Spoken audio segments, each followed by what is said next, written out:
সূরা ফাতির। বিসমিল্লাহির রহমানির রহিম। রহমান রহিম আল্লাহ তাআলার নামে। সব তারিফ আল্লাহ তাআলার জন্য, যিনি আসমান সমূহ ও জমিনের সৃষ্টিকর্তা, যিনি স্বীয় বাণী বাহক ফেরেশতাদের সৃষ্টিকর্তা, যারা দুই, তিন ও চার পাখা বিশিষ্ট শক্তির প্রতীক। তিনি চাইলে এ সৃষ্টির মাঝে তাদের ক্ষমতা আরো বাড়িয়ে দিতে পারেন। অবশ্যই আল্লাহ তাআলা সব বিষয়ের উপর সর্বময় ক্ষমতার মালিক।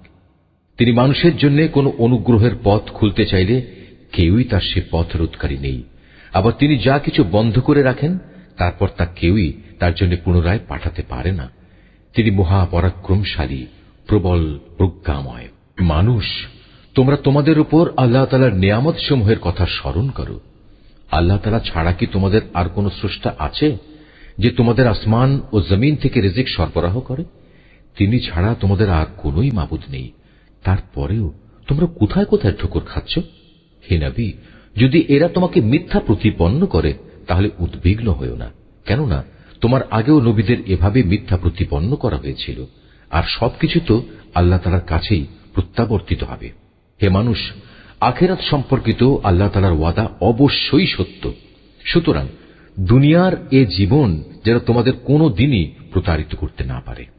কোন প্রতারক যেন তোমাদের আল্লাহ তাআলা সম্পর্কে কখনো ধোঁকায় ফেলতে না পারে, সে বিষয়ে বিশেষ সতর্ক থাকবে। শয়তান হচ্ছে তোমাদের শত্রু, অতএব তোমরা তাকে শত্রু হিসেবেই গ্রহণ করো। সে তার দলবলদের এজন্যই আহ্বান করে যেন তারা তার আনুগত্য করে জাহান্নামের বাসিন্দা হয়ে যেতে পারে। যারা আল্লাহ তাআলাকে অস্বীকার করে তাদের জন্য এক কঠিন শাস্তি রয়েছে। অপরদিকে যারা তাঁর উপর ঈমান আনে এবং ভালো কাজ করে তাদের জন্য তোমার মালিকের ক্ষমা ও মহান প্রতিদান রয়েছে। অতঃপর সে ব্যক্তি যার খারাপ কর্মকাণ্ড তার চোখের সামনে শোভন করে রাখা হয়েছে, সে তাকে অবশ্য তাকে উত্তম কাজ হিসেবেই দেখতে পায়। নিঃসন্দেহে আল্লাহ তাআলা যাকে চান তাকে গোমরা করেন, আবার যাকে চান তাকে তিনি হেদায়েত দান করেন। তাই হে নবী, তাদের উপর আক্ষেপ করতে গিয়ে দেখো তোমার জীবন যেন বিনষ্ট হয়ে না যায়। তুমি ধৈর্য ধারণ করো, কেননা ওরা যা কিছু করছে আল্লাহ তাআলা তা ভালো করেই জানেন। আল্লাহ তাআলাই সেই মহান সত্তা যিনি তোমাদের জন্য বায়ু প্রেরণ করেন, অতঃপর তা মেঘমালাকে উড়িয়ে নিয়ে যায়। পরে তা আমি এক নির্জীব ভূখণ্ডের দিকে নিয়ে যাই। এরপর এক পর্যায়ে তা দিয়ে জমিনকে তার নির্জীব হওয়ার পর পুনরায় আমি জীবন্ত করে তুলি। ঠিক এভাবেই একদিন মানুষেরও পুনরুত্থান হবে। অতএব যদি কেউ মান মর্যাদা কামনা করে তার জানা উচিত যাবতীয় মান মর্যাদা একমাত্র আল্লাহ তাআলার জন্যই। তাঁর দিকে শুধু পবিত্র বাক্যই উঠে আসতে পারে, আর নেক কাজই তা উচ্চাসনে ওঠায়। যারা সত্যের বিরুদ্ধে নানা ধরনের মন্দ কাজের ফন্দি আটে তাদের জন্য রয়েছে কঠোর আযাব। তাদের সব চক্রান্ত চূড়ান্তভাবে ব্যর্থ হবে। আল্লাহ তাআলাই তোমাদের মাটি থেকে পয়দা করেছেন, অতঃপর এক বিন্দু শুক্র থেকে তিনি জীবনের সূত্রপাত ঘটিয়েছেন। এরপর তোমাদের তিনি নরনারীর জোড় বানিয়েছেন। এখানে কোনো নারী গর্ভবতী হয় না এবং সে কোনো সন্তান প্রসব করে না, যার জ্ঞান আল্লাহ তাআলার কাছে পূর্বান্নে মজুদ থাকে না। আবার কারো বয়স একটু বাড়ানো হয় না এবং একটু কমানোও হয় না, যা কোনো গ্রন্থে সংরক্ষিত নেই। নিঃসন্দেহে এটা আল্লাহ তাআলার জন্য নিতান্ত সহজ ব্যাপার।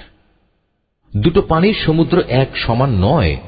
একটির পানি সুমিষ্ট ও সুপেয়, অন্যটি হচ্ছে লোনা ও বিস্বাদ।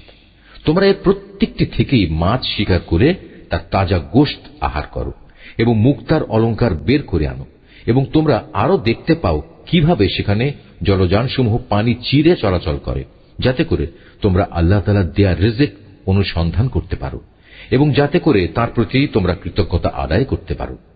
তিনি রাতকে দিনের ভেতর এবং দিনকে রাতের ভেতর প্রবেশ করান। তিনি সূর্য ও চন্দ্রকে নিয়ন্ত্রিত করেন। এরা সবাই এক সুনির্দিষ্ট কাল পর্যন্ত আবর্তন করবে। আল্লাহ তাআলাই হচ্ছেন তোমাদের সবার মালিক। সার্বভৌমত্ব তাঁর জন্যই। তাকে বাদ দিয়ে তোমরা অন্য যেসব মাবুদকে ডাকো তারা তো তুচ্ছ একটি খেজুরের আটির বাইরে ঝিল্লিটির মালিকও নয়। যদি তোমরা তাদের ডাকো, প্রথমত তারা তো শুনবেই না। যদি তারা তা শোনেও তবে তারা তোমাদের ডাকের কোনো উত্তর দেবে না। উপরন্তু কিয়ামতের দিন তারা নিজেরাই তোমাদের এ শিরকের ঘটনা অস্বীকার করবে। এ সম্পর্কে একমাত্র সুবিজ্ঞ আল্লাহ তাআলা ছাড়া অন্য কেউই তোমাকে কিছু অবহিত করতে পারবে না। হে মানুষ, তোমরা সবাই আল্লাহ তাআলার সামনে অভাবগ্রস্ত, আর আল্লাহ তাআলা সম্পূর্ণ অভাবমুক্ত, যাবতীয় প্রশংসার মালিক। তিনি যদি চান তাহলে দুনিয়ার বুক থেকে তোমাদের উঠিয়ে নিয়ে যেতে পারেন এবং তোমাদের জায়গায় নতুন এক সৃষ্টিকেও তিনি নিয়ে আসতে পারেন। আর এই কাজটি আল্লাহ তাআলার জন্য মোটেই কঠিন নয়। কিয়ামতের দিন কেউ কারো গুনাহের বোঝা বইবে না।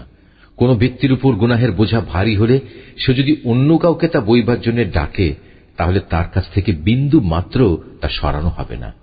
যাকে সে ডাকল সে তার আত্মীয় হলেও নয়। হে নবী, তুমি তো কেবল সে লোকদেরই জাহান্নাম থেকে সাবধান করতে পারো যারা না দেখেই তাদের মালিককে ভয় করে, উপরন্তু যারা নামাজ প্রতিষ্ঠা করে।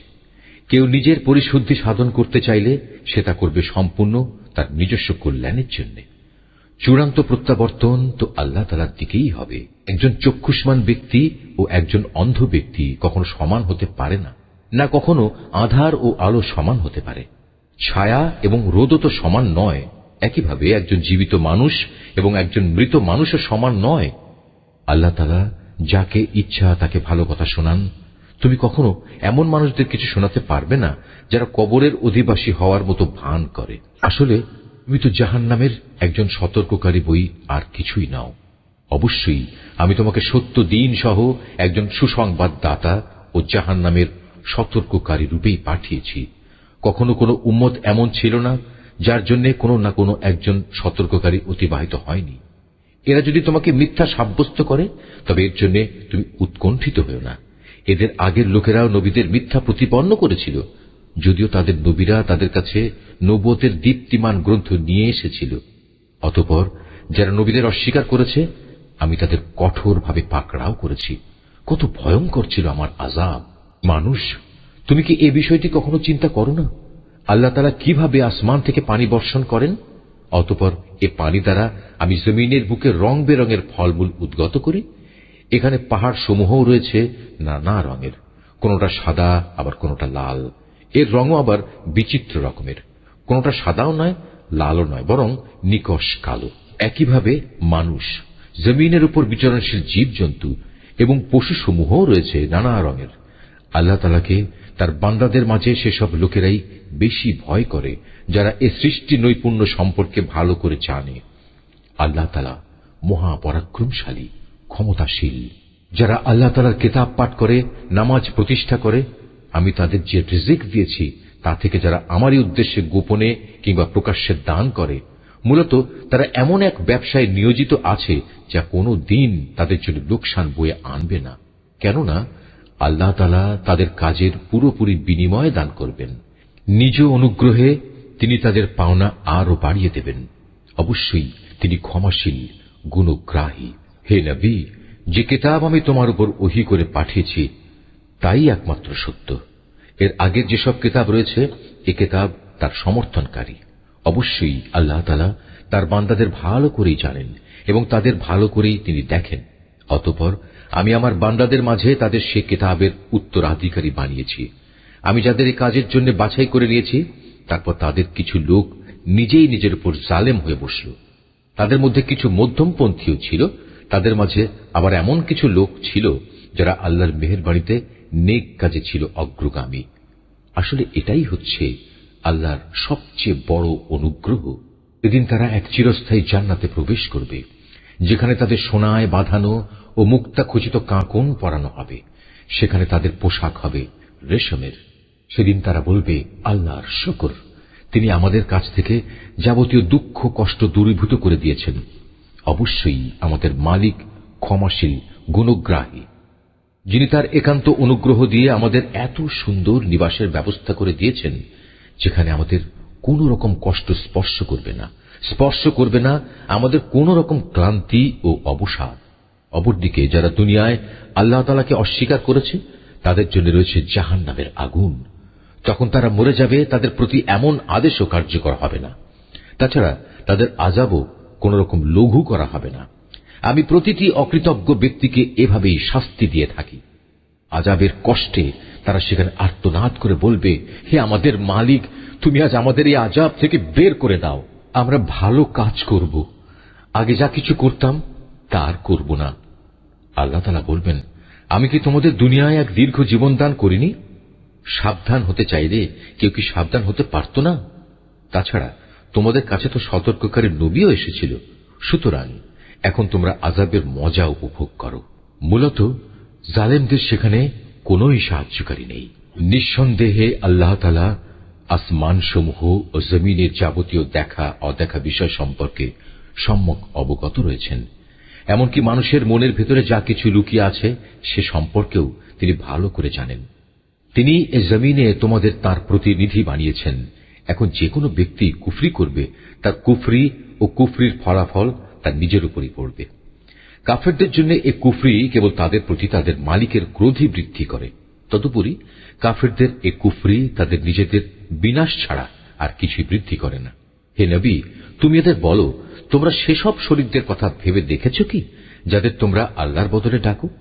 আমাকে দেখাও তো তারা এ জমিনের কিছু সৃষ্টি করেছে কিনা, কিংবা আকাশমণ্ডল সৃষ্টির পরিকল্পনার মাঝে তাদের কোনো অংশ আছে কিনা। না আমি তাদের কোনো কেতাব দান করেছি যে এজন্যে তার থেকে কোনো দলিল প্রমাণের উপর তারা নির্ভর করতে পারে। বরং এরা হচ্ছে জালেম। এরা একে অপরকে প্রতারণামূলক প্রতিশ্রুতি দিয়ে থাকে। বস্তুত আল্লাহ তাআলাই আসমান সমূহ ও জমিনকে স্থির করে ধরে রেখেছেন, যাতে করে ওরা স্বীয় কক্ষপথ থেকে বিচ্যুত না হতে পারে। যদি কখনো ওরা কক্ষচ্যুত হয়েই পড়ে, তাহলে তুমি বলো, আল্লাহ তাআলার পর এমন কে আছে যে এদের উভয়কে পুনঃস্থির করতে পারবে? অবশ্যই তিনি মহা সহনশীল, ক্ষমাপরায়ণ। এরাই একসময় সুদৃঢ় কসম করে বলতো, যদি তাদের কাছে আল্লাহ তাআলার কাছ থেকে কোনো সতর্ককারী নবী আসে, তাহলে তারা অন্য সকল জাতি অপেক্ষা তার প্রতি অধিকতর আনুগত্যশীল হবে। অতঃপর সত্যিই যখন তাদের কাছে সতর্ককারী নবী এলো, তখন দেখা গেল তার আগমন এদের সত্য বিমুখতাই শুধু বাড়িয়ে দিল। বৃদ্ধি পেল আল্লাহর জমিনে এদের অহংকার প্রকাশ ও তাতে কুটিল ষড়যন্ত্র। কুটিল ষড়যন্ত্র জাল অবশ্য ষড়যন্ত্রকারী ছাড়া অন্য কাউকে স্পর্শ করে না। তবে কি তারা অতীতে ষড়যন্ত্রকারীদের সাথে যা কিছু ঘটেছে এখনো তেমন ধরনের কিছুর প্রতীক্ষা করছে?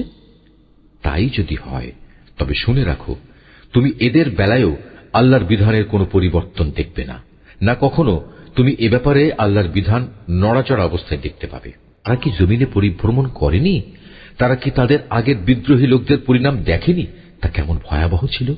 অথচ তারা এদের তুলনায় ছিল অনেক বলশালী। কিন্তু আল্লাহর সিদ্ধান্ত যখন এলো, তখন আসমান সমূহ ও জমিনের কোনো কিছুই তাকে ব্যর্থ করে দিতে পারল না।